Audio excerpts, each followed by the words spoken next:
You are welcome to Vedic TV, where you get information based on fact. Good day, my Nigerian people. Good day to everyone out there listening to me. I hope everyone is staying strong and staying jiggy. Today's Matter Horizon says, Bad news hits Biafrans as Ejimako reveals what the DSS did to Nnamdi Kanu in prison amid ongoing case against federal government. Okay. I wonder what the DSS has done to Nnamdi Kanu. But we won't know except we actually go into the contents of the day. Let's know where we'll start dissing the DSS from. So let's get into the contents of the day. In a fresh development, the Department of State Services (DSS) has prevented the legal team of Nnamdi Kanu, the detained leader of the Indigenous People of Biafra (IPOB), from meeting with him, sparking concerns about his access to justice and legal representation. This information was disclosed by Kanu's lead counsel, Aloy Ejimako, during a press briefing held in Abuja on September 27, 2024.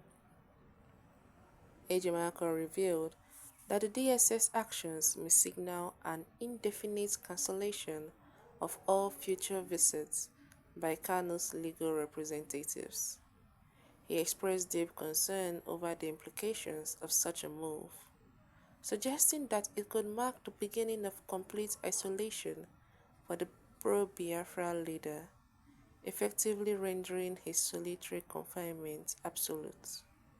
According to Ejimako, there is a growing possibility that Kanu may not be seen again by his legal team or anyone else for the foreseeable future. The decision by the DSS, Ejimako alleged, is a retaliatory response to an incident that occurred during Kanu's most recent court appearance at the Federal High Court in Abuja. Kanu had caused to stir in the courtroom by challenging the impartiality of Justice Binta Nyako, the presiding judge over his case. The IPOB leader questioned Justice Nyako's ability to provide a fair trial and called for a recusal from the proceedings, citing a lack of confidence in her handling of his case. Kanu's protest led to a dramatic turn of events as, despite objections raised by the federal government's legal team, Justice Nyako opted to step down from the case. This move was seen as a significant victory for Kanu and his defense team, but it has now reportedly triggered a harsh response from the DSS, which Ejimako claims is seeking to punish Kanu for what it perceives as an affront to the judiciary.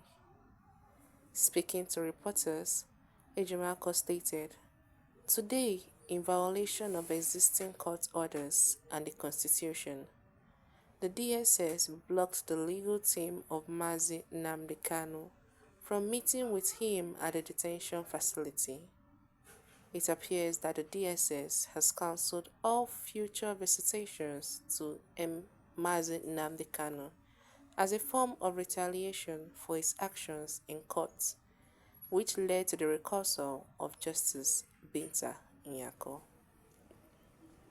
Ejimako further lamented the broader consequences of the DSS actions, noting that it amounts to an unlawful denial of Kanu's right to legal representation and a fair trial. He said, "What this means is that the DSS, acting on behalf of the federal government of Nigeria, has unlawfully isolated Mazi Nnamdi Kanu from his lawyers, thus making his solitary confinement absolute. I don't know when next, if ever, it may be possible to see Mazi Nnamdi Kanu again."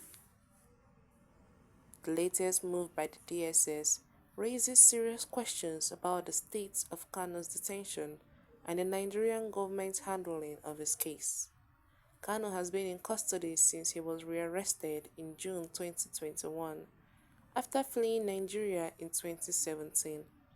He faces multiple charges, including treasonable felony for his role in the separatist movement, advocating for the creation of an independent Biafran state.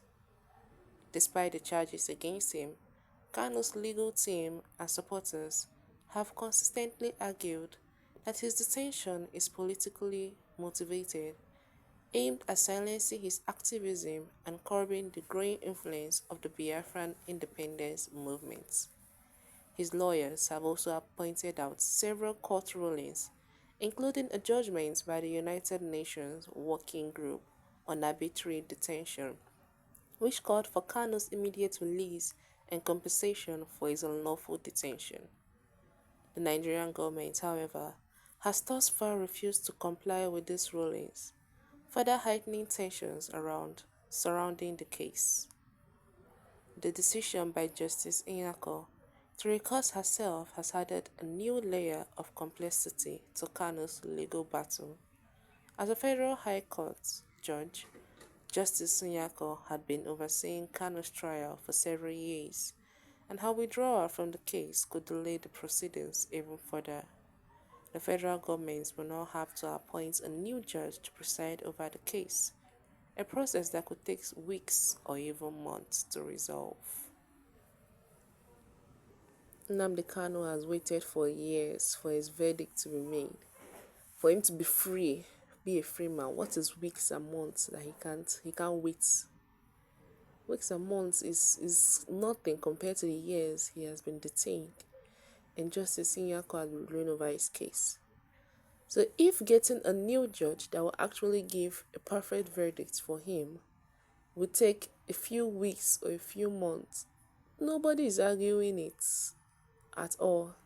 I don't know why the DSS are fighting for the judiciary. It just seems so out of balance and out of place. If he not like he insulted Justice Nyako. He said he doesn't want her in his case anymore because he doesn't trust her verdict. So why is the DSS taking it on a personal ground when the person in question is not even saying anything about it? And hopefully they bring out a judge for Mazen Nnamdi Kanu that will solve his case and let all this just end. We've come to the end of today's content. Do not forget to subscribe and stay tuned to our channel. Thank you.